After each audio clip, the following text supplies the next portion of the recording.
Peter. You may have new friends now, but so have I. Jolly old Saint Nick has shaved and gained more fat. Tell me, have I been a naughty boy this year?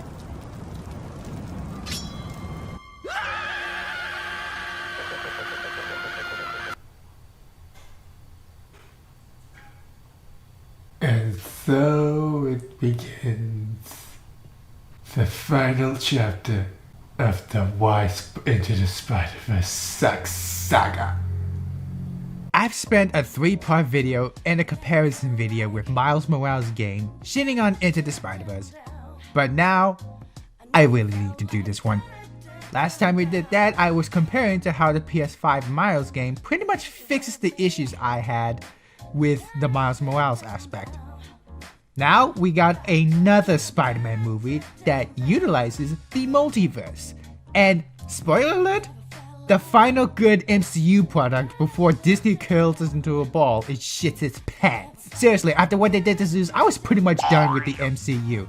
And I have never rage quitted so hard on a Christmas special or an MCU product in my life, but here comes Guardians that, after 3 minutes of watching, makes me want to go back to Battlefront 2 EA. Before we go on, I'm gonna point out that there is one single important advantage that No Way Home has that makes it a better Spider-Verse movie by default. But I'm not gonna explain what it is just yet. If you guys know what that is before I start explaining it, congratulations, you are a smart cookie. If you are a fan of Into the Spider-Verse who hates me, then you better get out. If you are an animated Spider-Verse movie hater, please subscribe and join the club. Or do you guys have a club I could join? Either way, feel better you're not alone.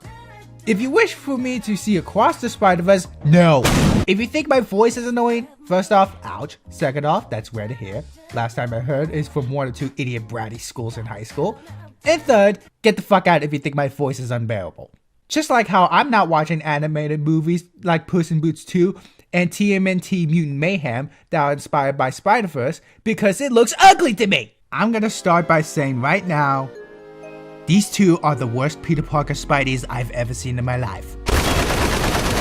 Yeah, this section is gonna be odd because these two are an absolute disgrace to the Spider-Man name. Yes, I understand you need to be different with adaptations. The question is, will it work? Handle it like a champion. Oh, here's your made up names. I'm Spider-Man. They don't. I pretty much feel the same way how Steve of Baylina Productions felt about Roger Craig Smith as Sonic the Hedgehog. So let's start with Spider-Verse, Peter. And, alright, there is actually one positive. This Spider-Man does not follow stupid-ass high school cliches. And that's it. He's an absolute pathetic man who doesn't want to have children, divorced MJ because of it, and spends most of his time eating pizzas and crying in the bathtubs. And when he came across Miles, he's been a jerk with no sense of humor and does a shitty job at teaching Miles, and when things don't work out, he ties Miles up and sacrifices himself. Which, honestly, makes me think he just wants to until Miles says nut up and throws it back at Peter's face, which makes Peter gain the courage to finally plant a seed at MJ. Maybe this story could have worked better if this is actually Tobey Maguire, voice or live action, because I can more or less buy the idea that Tobey might hesitate to have children, and we can identify with him because we've explored with this character for 3 movies. If they originally intended to do that and Tobey just couldn't sign up to be our Peter Parker again for the movie, with great power comes Don't great... you dare finish that sentence. it's a blessing in disguise. Now let's look at MCU Peter, played by Tom Holland, who, after some weird ass reason, plays Drake in the Uncharted movie. I can safely say is one of the worst actors ever. And that's coming from someone who says, don't blame the actors, blame the bad directors for misleading or ruining a good actor. I probably used to think, he's not bad, he just doesn't fit. But to ruin not 1, but 2 of my favorite characters? Nah, Tom just ruins everything he touches. That's going to be my headcanon from now on. So what's wrong with his portrayal?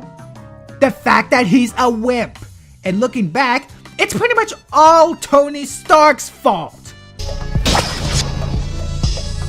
This Spider-Man He isn't confident, his jokes are terrible, he talks in a very awkward fashion like he doesn't understand social cues, and he doesn't feel like a smart, cocky, smart Alex superhero. He just feels like some awkward dude who dresses up in a Spider-Man costume who wants to prove himself. He's Spider-Man in name only, who makes unnecessary pop culture references. Star Wars references especially. In a universe where Nick is played by Samuel Jackson, who was also Mace Windu in Star Wars. His scenes with Nick Fury probably provide the biggest examples of why he's so bad. When Tom was nerding out about science stuff about the multiverse, Nick just glanced at Peter, and Peter's like, Sorry. no. How about this instead? Oh, I'm sorry, am I boring you? And thanks to him making Star Wars references, it just makes the MCU even more bizarre. Is it like a pet peeve or something? I don't know. In Disney, I swear, if you do a gigantic crossover between the Disney movies, Star Wars, and Marvel, and have Tom Holland as a basis for Spider-Man, fuck you. Also, where was Fury or the Squirrel Fury during No Way Home? And of course, once again, we have to go through the fucking high school cliches. I mean, Amazing Spider-Man had a skateboard, but the difference is, the movie and Andrew is cool, Tom is lame, and the high school cliches are so over the top and so cringe. It's probably the worst. But thankfully, after the first 20 or 30 minutes, we no longer have to deal with that shit. In fact, we don't see it for the rest of No Way Home movie, and it's somewhat toned down. However, as much as I dislike Tom Holland, I will admit there's a few things that they got right with this Spider-Man. Tom Holland, for the most part, when fighting villains, actually doesn't want to kill them. In fact, in No Way Home, when Doctor Strange was going to put everything back to normal, Tom finds out that the villains will die, but he doesn't want them to die. So, he stops Doctor Strange and tries to cure all the villains before sending them back home. Some Spider-Man fan I met online gave me a great reason of why he enjoys Spider-Man as a character so much, and even enjoyed the Amazing movies, which I think might feel like it's one of the fundamental elements of what makes Spider-Man Spider-Man. Some people think that jail time will be justice, that locking them up will solve things. Others think that it's not, and that killing will truly fix things, while others do not think killing is the way, and that killing will make you just as bad. Both have their reasons, but both have flaws. What Spider-Man offers to the table is that, yes, he does take bad guys to jail, but he usually has more of an optimistic viewpoint. Spider-Man tries to see the better of things. In Amazing Spider-Man 2, for example, he sees Max as Electro, who's clearly confused and scared about what's happening, with Spider-Man being a bright spot for Max. Andrew actually tries to help Max, which Max appreciates, until some dumbass cops decide firing is a good idea, which makes Max think everyone, including Spider-Man, is against him. Spider-Man often wishes to bring the best out of people, even villains, to try and get them to see the light at the end of the tunnel and make them turn out things for the better. That there is a better way. Which, by the way, Toby did try a couple times, like with Doc Ock. So to see Tom actually try to help the villains by curing them so they won't have to die fighting the other two Spider-Men, they pretty much got one major thing right. And okay, there's times where Tom can spear out some lines while fighting, and hell, even Civil War, he talks too much. Spider-Man talks a lot while fighting and sometimes makes jokes, so that's another thing that got right. Even if the majority of the time, it just isn't amusing. But that's it. Tom's still an awful Spider-Man. However, when comparing Into the Spider-Verse Peter and Tom Holland MCU Peter, I'll take Tom Holland's Peter Parker. But only because, despite how bad Tom is, he more or less feels like a different take on the Spider-Man character. It's not one that I like, it's just bad, it absolutely hurts the MCU, but at least Tom Holland has a few more positives, and one or two fundamental formulas of what makes Spider-Man Spider-Man. Well, that and No Way Home actually provides me with ironic joy to see Tom Holland get shit thrown in his face. Which, by the way, another thing is that Tom had to make a sacrifice by wiping himself from everybody's memories to save the multiverse.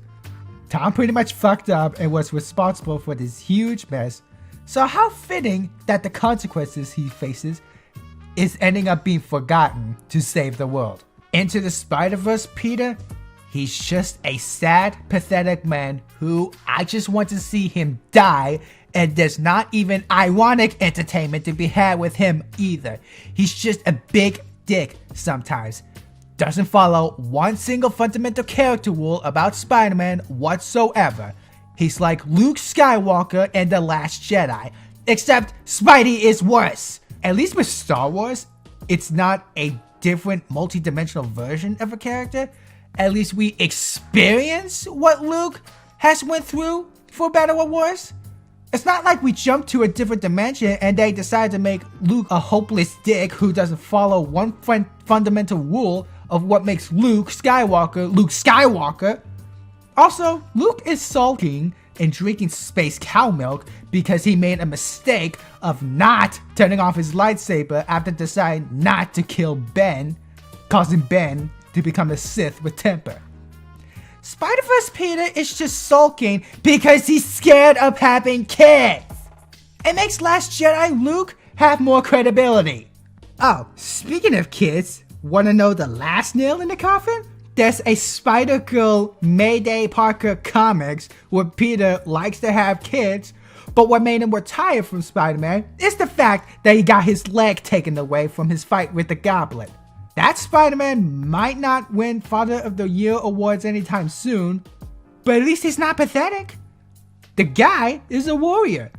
Spider-Verse Peter's got a child in the next movie, which I'm not watching anytime soon, but he didn't lose a leg, and he was a crybaby before. Just fuck this Spider. Fuck everything about him. I wish he dies. He's not Spider-Man. He's just a pathetic crybaby dick dressed in a costume. It probably would have worked if it was a continuation of Tobey's Spider-Man, but even it wouldn't be much of a pleasant experience with the drug-induced animations and bad jokes. Okay, so let's move on to the side characters, especially the multiverse Spideys.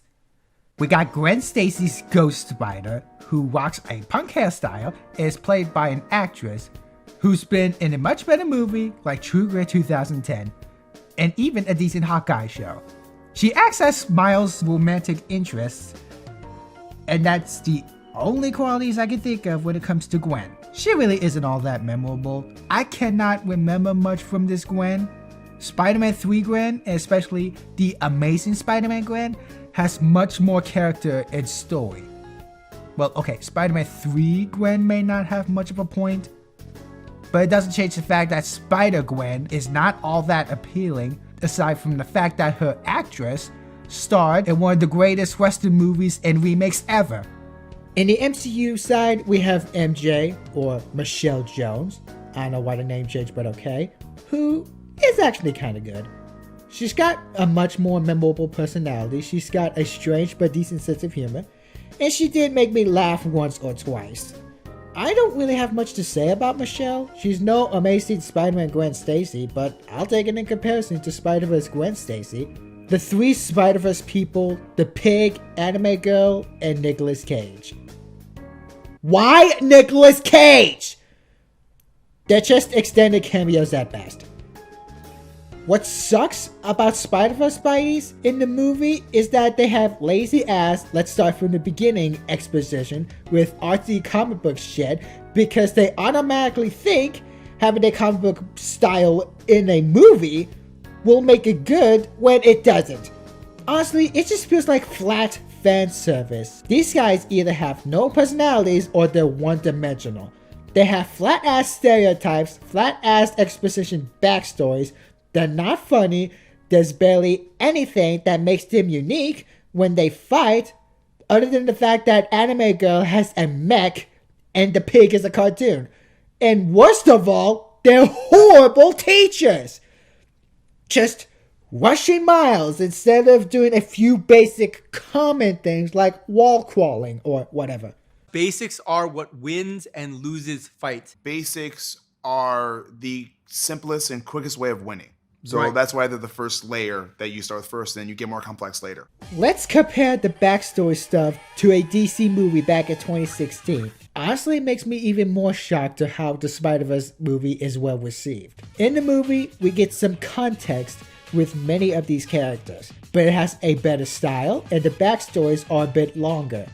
The backstories aren't a flat comic book paging, flipping, lazy exposition.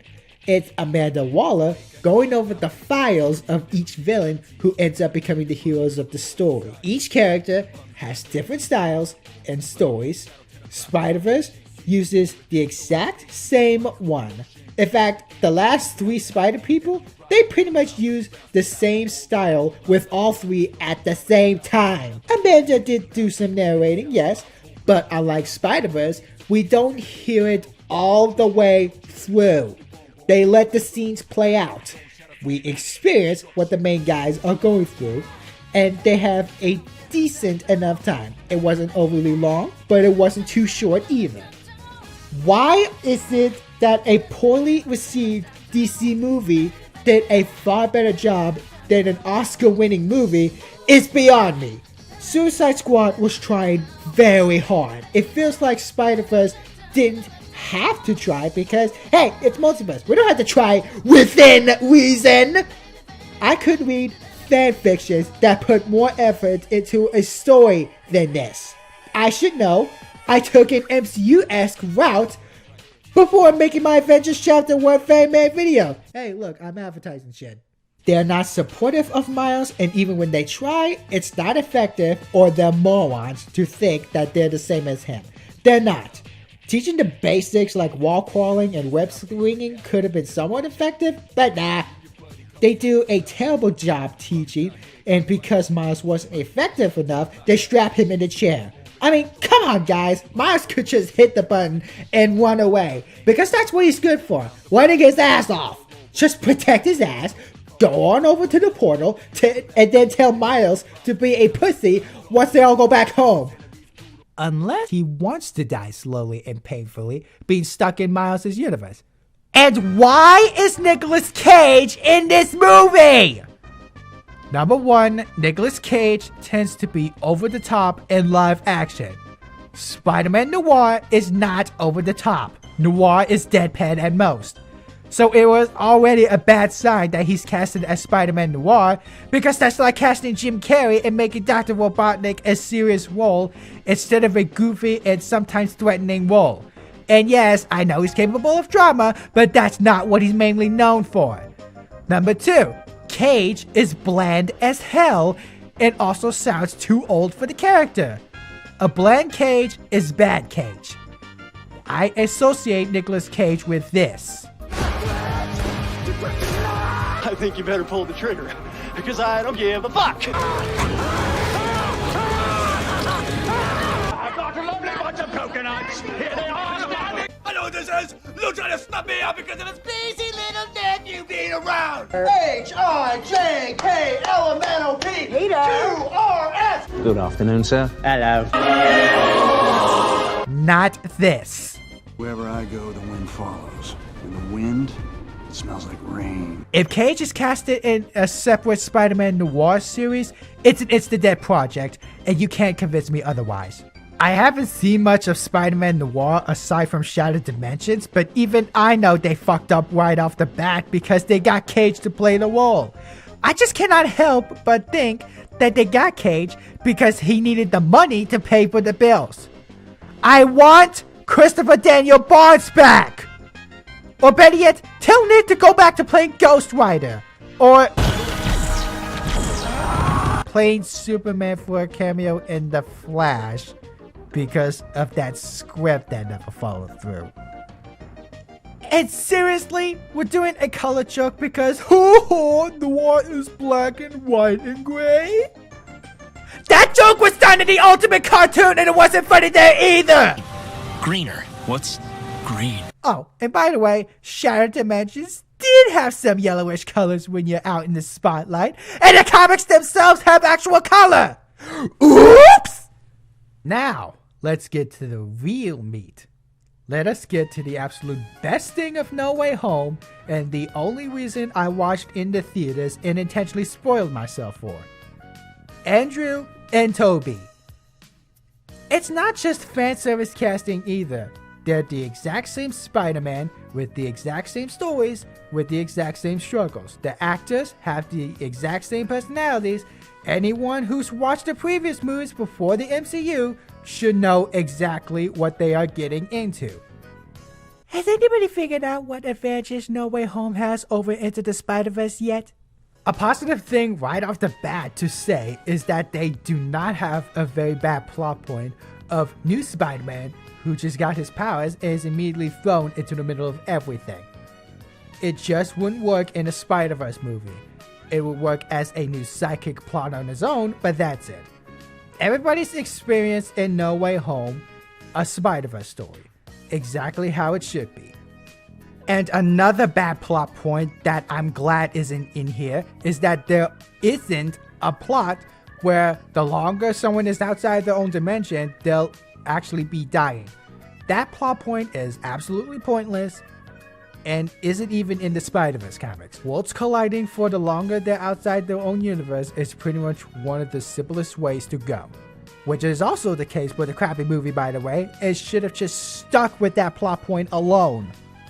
Doctor Strange contained everything in a magic box. All it takes is one press of a button, then boom, everything goes back to normal.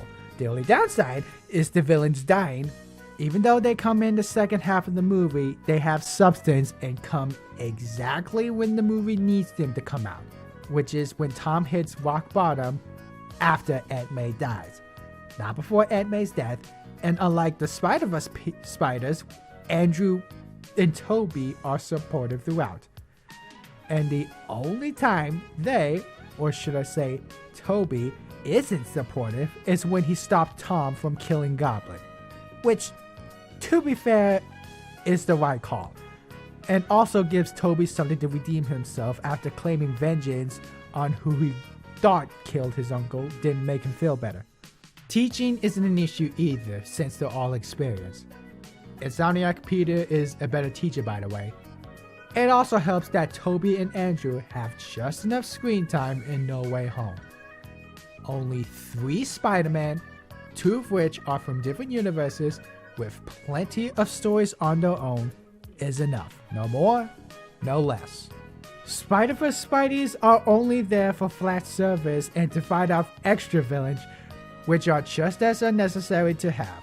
They don't learn anything except maybe Peter, which even then is just learning to be less pathetic. They don't have any story aside from just being there and having a few conversations.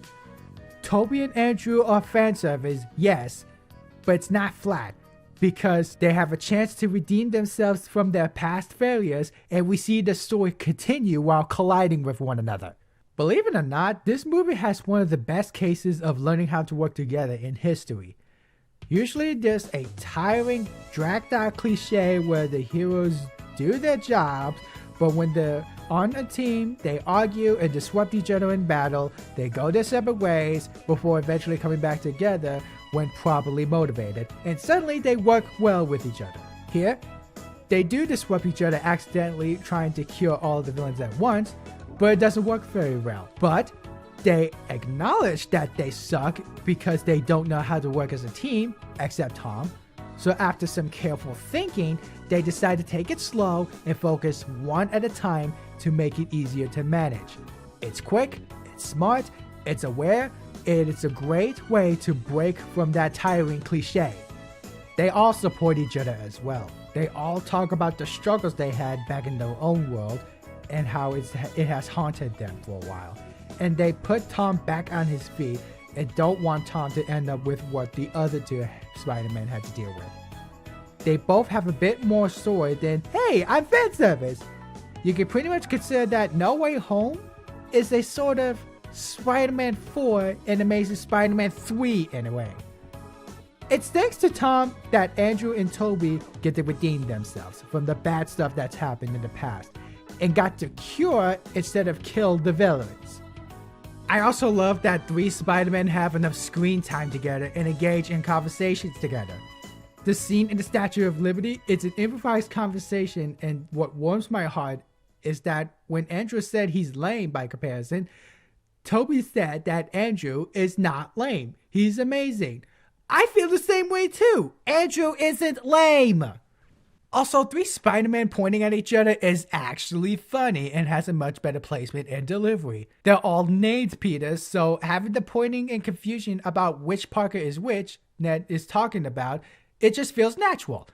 The pointing meme in Spider-Verse ruined the post-credits scene in Spider-Verse. It didn't help that I had to sit through that god-awful Christmas song because Dad loves to sit and wait for the post-credits in the movie theaters. Bless my dad. He means well and is trying, but he has no idea sometimes. No Way Home didn't treat Toby and Andrew as just fan service. They have more purpose, more substance, and just like the villains we'll be talking about next, felt like a loving tribute to the Spider-Man movies as a whole, treated with love, respect, and dignity. And man, I just wanted more. But I was left satisfied either way. But I will not forgive this movie for having a missed opportunity to have Tom Hardy's Venom meet these 3! Spider-Verse Spideys, they feel like flat service, which somehow has less substance than 2016 Suicide Squad, which is a guilty pleasure movie that did backstories much better. And there is new information I found on the internet, which is the ultimate coup de grace. No Way Home was originally going to get Kristen's MJ and Emma's Gwen and Sally Field's Aunt May. But they knew that the story was overstuffed, so they got cut out from the screenplay. Into the Spider-Verse has too much stuff and characters that just wasn't needed. No Way Home knows that they have a bit more than enough, so adding more would be unnecessary. No Way Home knows when it's too much. Well, I'm sorry. Were you just whipping me, or did I just get bit by a mosquito?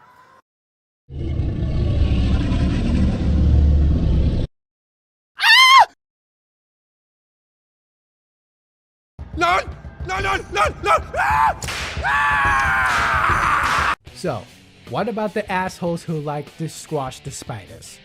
Right off the bat, the villains were already bad due to the fact that they are huge monsters or cyborgs.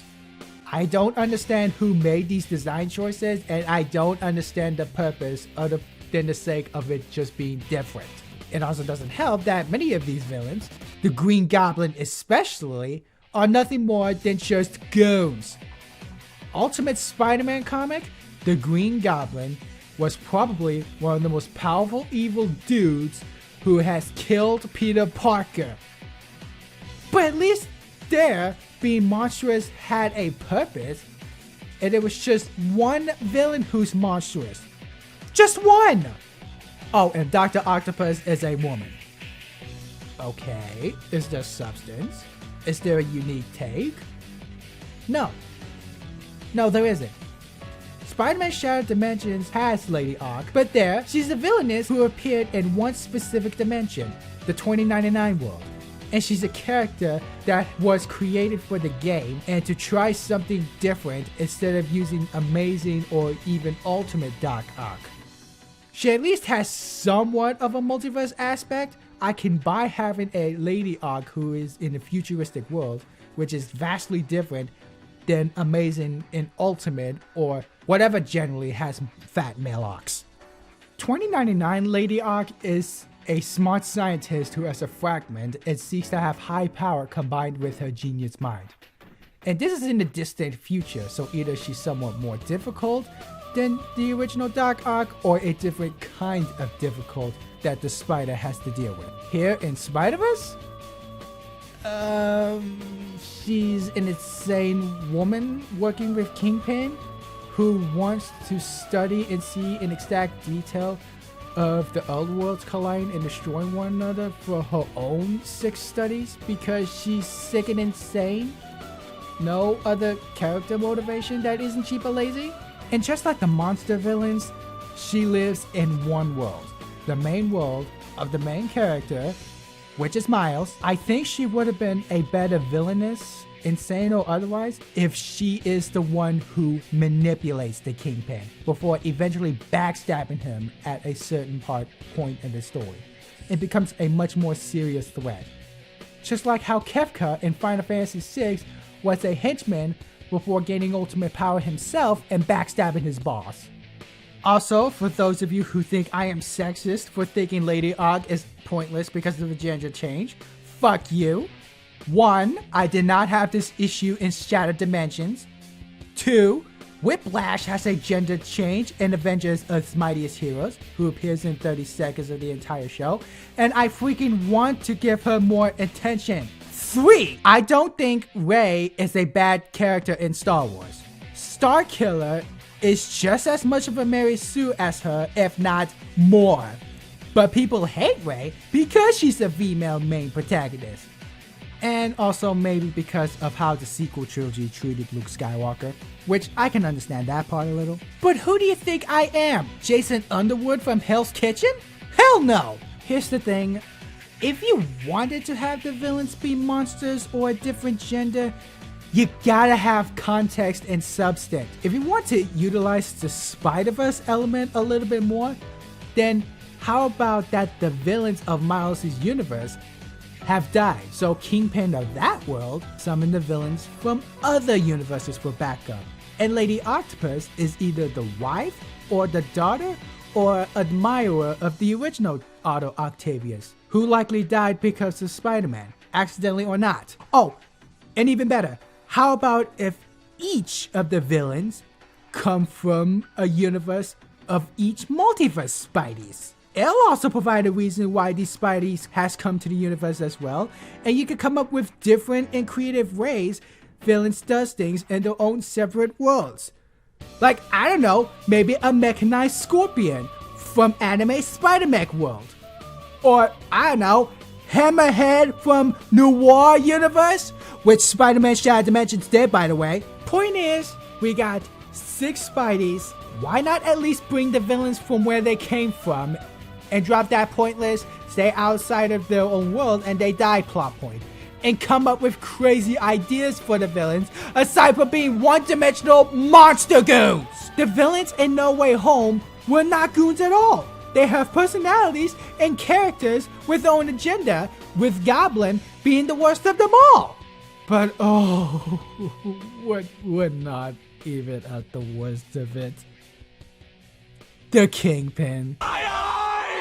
On top of how awful and overrated the animation and designs are, Kingpin has probably the worst villain design of all time. He's absolutely ugly to look at, and it makes my eyes hurt. It's so bad that when he kills Peter of Miles' universe, I just cannot take it seriously. He looks like the hash-slinging slasher from SpongeBob, who's scarier than the Kingpin. A SpongeBob character is far more intimidating than a comic book villain who's a businessman above the law. I pretty much thought Kingpin looked like the hash-slinging slasher, even from the very first time I watched in the theaters. And don't even get me started on he's supposed to look like the comic book where it's over-exaggeration shit. Just because you make a comic book movie have the style of a comic doesn't automatically mean it's gonna be good. Ang Lee's Hulk doesn't have the best track record, and somehow he does the comic book style much better than Spider-Verse. Oh, and the Ultimate Spider-Man video game does it better too. There has been people who argued with me that Kingpin is scarier than hash-slinging slasher because he killed Spider-Man. Well, if Bugs Bunny killed Superman, would you take him seriously? Oh, wait, no, I'm sorry, let me rephrase that. Let me rephrase the question. If Jenna Hudson, aka White Rabbit, killed Superman, would you take her seriously? If Reptile in that 1995 Mortal Kombat movie in his bad CGI form killed Liu Kang or his brother Chung instead of Shang Tsung, would you take it seriously? If Lord Farquaad from Shrek killed anyone, would you take it seriously? No, I wouldn't, because they're stupid designs that is way too fucking distracting. If DOS, aka Slingshot, from One Punch Man can manage to have a power that can rival Saitama, would you take her seriously? If Whiplash from Avengers Earth's Mightiest Hero cartoon defeated Iron Man, would you take her seriously? Well, maybe not, but the last two would be more pleasant for me if it wasn't inspired by Spider-Verse animations. Now, I know there has been goofy looking characters or monsters who could do scary things like Joker, Kefka, Chucky. But here's the thing, there's a few things they have in mind. 1, it's more or less based on a phobia. 2, they're not afraid to act over the top. And 3, there's at least some awareness, acknowledgement that you're not really supposed to take it 100% seriously. But every action Kingpin does, you're supposed to take seriously throughout.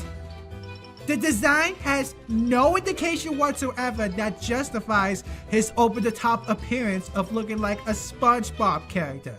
But the comic book design, shut up! How many times do I gotta say that? Just to make things look like the comic book doesn't automatically it's gonna be good.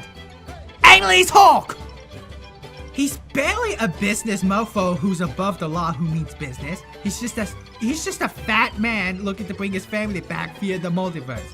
I know Ultimate Kingpin has a coma wife, but at least he doesn't look like a fucking SpongeBob character. And he's also dumb, cause there's a party scene going on celebrating Spider-Man or mourning his loss. I can understand not causing trouble or panic, but he, especially everyone else, and I mean everyone else, is so stupid because there's several different Spider-Man masks and costume designs that not a single person finds off whatsoever. The mask design everybody but the main characters wear is the same. If there were different designs, I could understand blending in. And Kingpin, you saw them, and yet you didn't even bother to radio somebody downstairs that, hey, there are spider people coming, get their villains ready, and also prepare some traps in the big guns just as fast as you can. They come in as expected. If you don't want to cause panic at the party, then fine, but at least let the other people prepare ahead of time and set things up because you know they're coming and what their goal is. Don't just simply leave it up to the bad guys. They're capable, yes, but you can at least give them an extra edge since you got all the money and resources. To everyone in the Collider, expect our guests to arrive in a few minutes at most. Wrap everything up down there and prepare me the spatula. All the villains suck and I cannot take Kingpin seriously! The bad guys in No Way Home. They are from the previous Spidey live-action films before Homecoming. They're all played or voiced by the same actors, and they got magically transported to Tom's world before most of them died in previous movies. So once again, just like Tobin and Andrew, if you watch the previous movies, you should know what's up. And you should know what major advantage this movie has over the other that makes it a better movie as a whole. Thanks to Tom Holland being an irresponsible idiot that, for as smart as he is, makes a stupid, rash decision without thinking things through, causes multiverse problems. Thanks, Tom! So the villains who should be dead come back right before their deaths, aside from Sandman and Connors who never died. We have Dr. Otto Octavius, who this movie makes fun of by his name. Otto Octavius. Wait, no, seriously, what's your actual name? Fuck whoever wrote this scene. Electro, the Lizard, the Sandman, and the most dangerous of all, the Green Goblin. When they gather up, Spider-Man prevents the ones who died from death and tries to get them cured to change their fate. They all go along, but when Green Goblin takes over, he messes it all up by convincing the villains, except for Otto, that their powers are gifts and they can just do whatever they want. There are some problems with this, like why does Sandman go against the spiders considering he's the most sympathetic of all? Especially when Toby showed up and he tries to drown Toby in the sand? What? And once again, like Vulture and Mysterio, their motivation for doing what they do isn't because of Tom himself, it's because of somebody else. Yes, Tom brought them all here, but the villains Tom fight in the MCU Spider movies always comes down to Tom cleaning up the mess, especially Tony Stark's mess in the previous two movies. Seriously, can you imagine one of the Iron Man villains going after Iron Man because of what Spider-Man did? This time, however, it's Tom's own mess, so that's a slight step up, I guess? Yeah, no. No. Some of the villains still have grudges and a vendetta against someone that isn't Tom Holland. But immediately what makes them better is that they are villains that aren't from Tom's world. They're from two different universes. Even if they didn't have backstories, it still contributes to the multiverse concept. More so than Into the Spider-Man's villains does, despite, Spider-Verse being in the title. Spider-Verse villains, they're all in the main character's world, and that's it. What's so Spider-Verse-y about having villains from only one universe, which is the main character's world, that contributes to the title of Into the Spider-Verse? The only thing multiverse-y about this movie is that it has different spider people, and that's it. Willem Dafoe's Goblin gets a chance to shine and actually kills Aunt May and breaks Tom Holland. And unlike the half-slinging slasher where he's willing to break the multiverse just to get back his whatever family, Dafoe breaks the universe just to keep his powers, even at the cost of the world collapsing.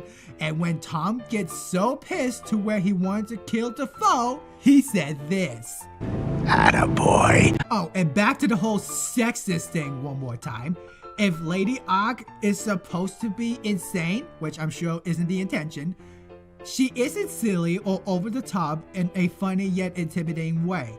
She has sadism, yes, but it's barely there. Plus, Otto had an excuse for not being right in the head because his inhibitor chip didn't work, which messes him up a little bit.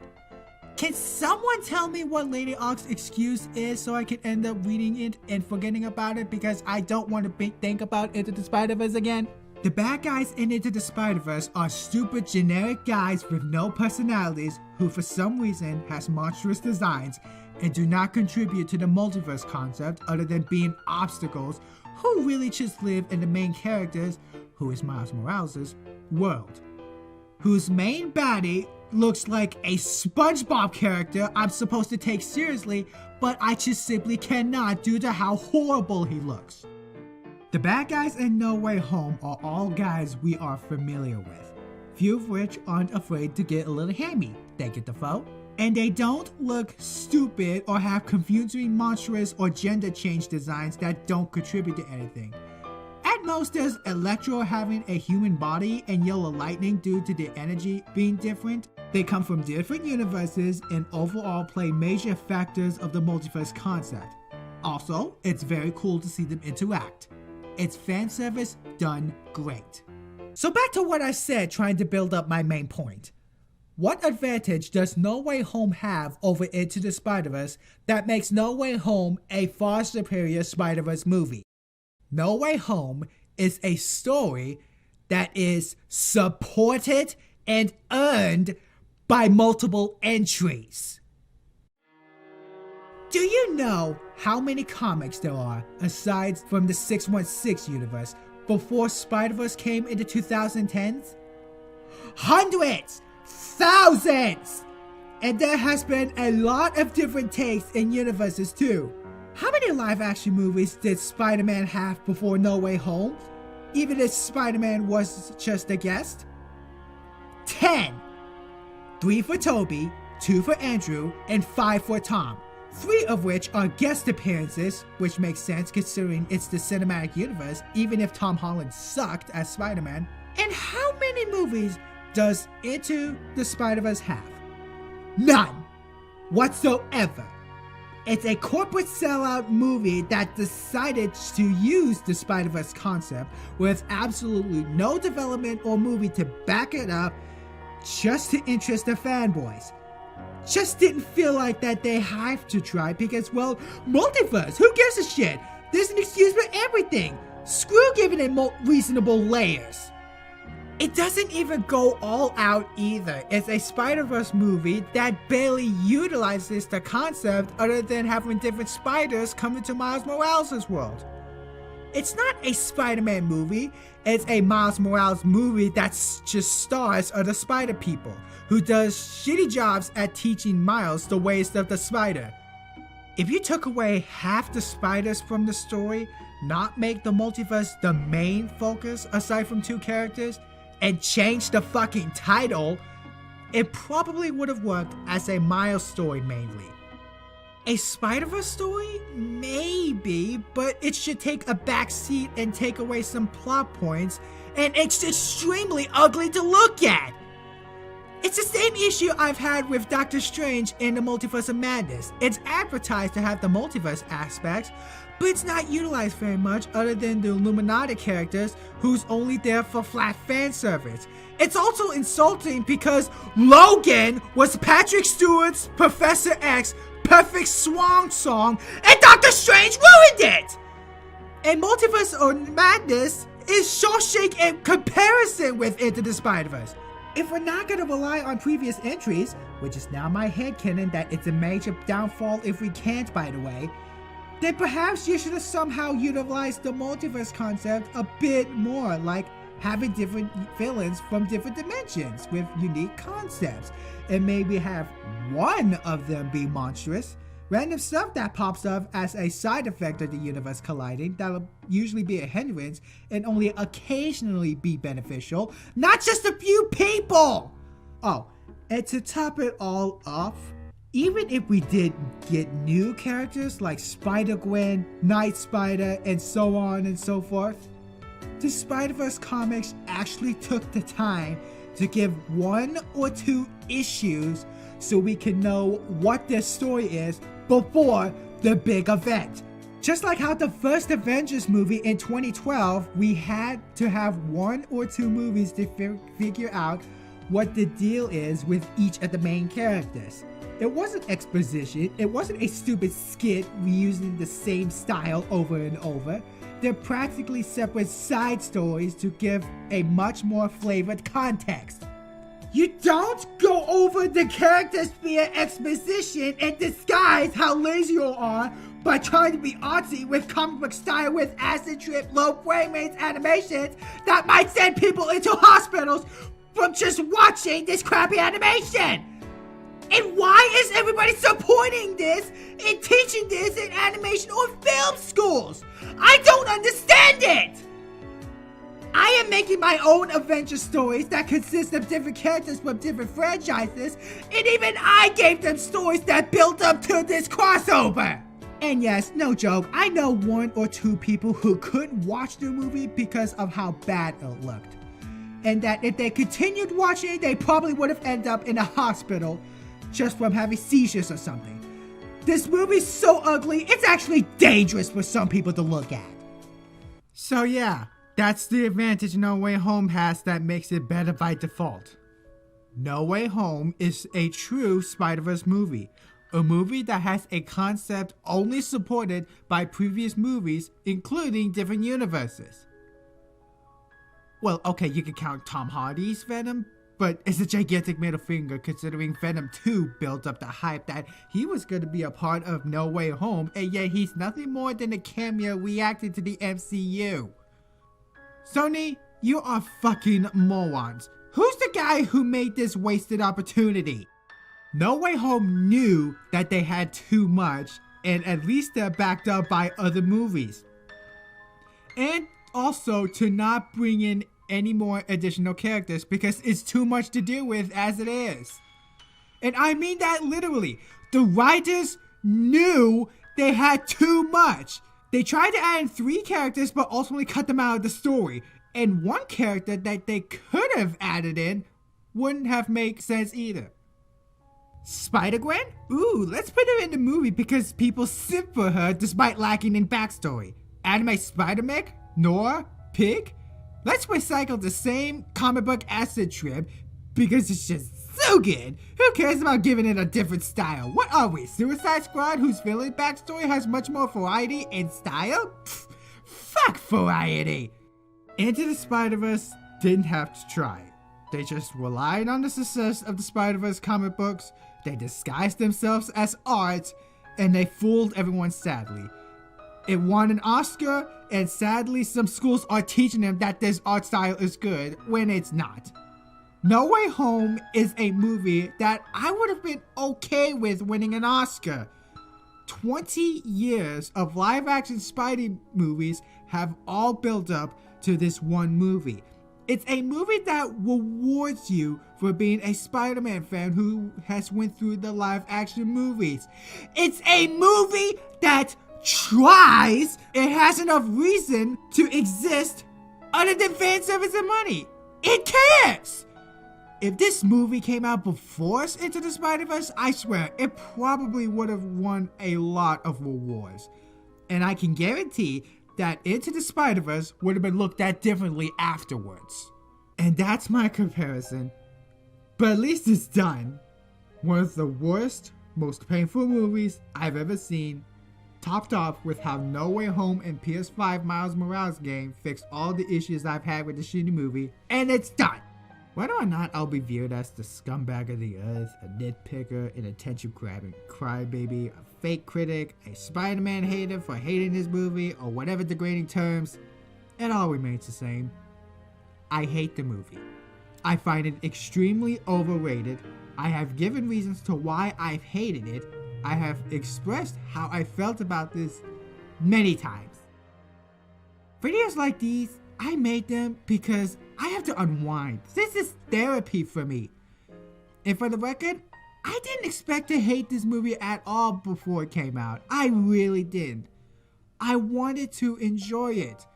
But after a few days of first watching it, I have never felt so much hate for a movie I've ever felt in my life. And I am absolutely confused to why it has earned so many rewards and it deserved an Oscar. I will admit, I am not the greatest critic in the world. In fact, I may or may not be a critic, but I have a critical mindset. The fact of the matter is, no matter how many people will make the arguments or counter-arguments of what I feel about the movie and its problems, I will never have a good time with this movie. And even looking at it is just unpleasant for me. I am aware No Way Home and Miles Morales are different entries that are completely separate from Into the Spider-Verse. But after watching Spider-Verse, when I play Miles Morales and watch No Way Home, I have always felt that they have fixed many issues I've had with Into the Spider-Verse. Even after the first time watching or playing. I could have just left a 3-part review and be done with it. But those 2 entries just deepened my hate with the movie even more. And I won't lie, I know it's rude and mean to think everybody's an idiot for loving this shitty movie, but that's the angry and bitter part of me that says so. This movie was so bad it has become a triggering topic for me. When I see people who actually likes my reviews and agrees with me that the movie is overrated, I feel some relief knowing that there's people who get it. Hell, even having a few different or more so reasons of hating the movie more than I do. Say what you will about me. Say I'm wrong, say I'm an anti-Spider-Man fan, whatever. I did what I said I had to do. Made multiple videos explaining why I hate the movie. 2 of which is comparing what another movie and a video game did to fix the issues I've had. I'm so afraid of watching Across the Spider-Verse. When I hear spoilers that there's a cosmic law that everybody has to suffer a tragedy, which is even worse than spider people dying because they're outside of their universes, And that Peter Parker carries his daughter through the movie despite how fucking dangerous and irresponsible that is. I just rolled my eyes and said, well, thank goodness I'm quitting this series. But it'll pay me to know that there are people that is gonna get expired and will want to use these movies as a basis. Puss in Boots 2 animation being inspired by Spider-Verse animation? What?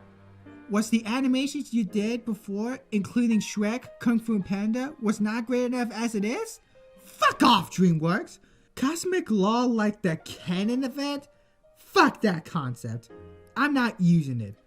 If I had the chance to direct a Spider-Man movie and many people say, you did follow the Cosmic Law, I'd make it official that the law is bullshit. Make a movie that throws the concept out the window and say, fuck the animated Spider-Verse movies. Peter is the father. But he's an irresponsible father. Great! Another reason to hate him. I dread watching Across the Spider-Verse because, well, aside from the stupid plot lines, it's the fact that it looks ugly to look at. The fact that schools are being taught about this being good animation makes me question my faith in humanity. And people complain Ruby looks ugly. I mean, I can see why the first couple of volumes, but at least it provides more joy than Spider-Verse movie will ever have. And those who hate Ruby can go fuck themselves. It's a great show and I enjoy the crossover movies and comics. If I was to watch Across the Spider-Verse and give my thoughts, it'd have to be worth my while. So if you guys really wanted me to watch and shit on Spider-Verse, it'd have to make it worth my while. Feel free to ask whether it could be worth my while down below. And no, it's not money. I could do other things with my YouTube channel, monetize it, and money wouldn't be an issue. And I just know people would be like, oh, I'll subscribe. And then after I'm done with it, they'll unsubscribe immediately after. If you disagree with me but just want to move on and not get into the fight, well, fine. Cause even getting to the fight and talking about it makes me angry. If you disagree with me and think I'm the scumbag of the earth, anti-Spider-Man fan, Spider-Man hater because I hate the movie, I enjoy Spider-Man. I grew up with it. Stop it! I'm a casual, but I still enjoyed Spider-Man. I just don't enjoy every single Spider-Man thing. If you disagree and think that my critiques is awful or I'm just not a very good critic, I don't care. You can think they're not valid thoughts if you want, but I won't change the fact that I have a miserable time watching them. Listening to it hurts. Looking at it hurts. It always hurts me. I'm done. Fuck this movie forever. I finally made my peace. If I inspire people to come out of their shells and agree with me, and if I manage to get people to avoid watching this movie or supporting it, then it's all worth it. Aside from just unwinding. If you're with me, feel free to like the videos and subscribe, and feel free to talk about your negative thoughts. Know that you are not alone in this world. That's it. That's all. Thank you, everyone. Okay, there's gotta be some good Spider-Man fan-made content worth looking at.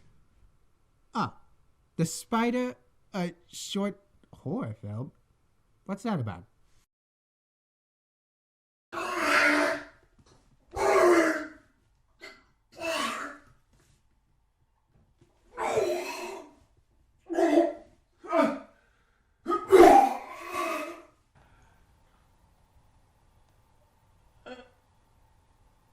Okay.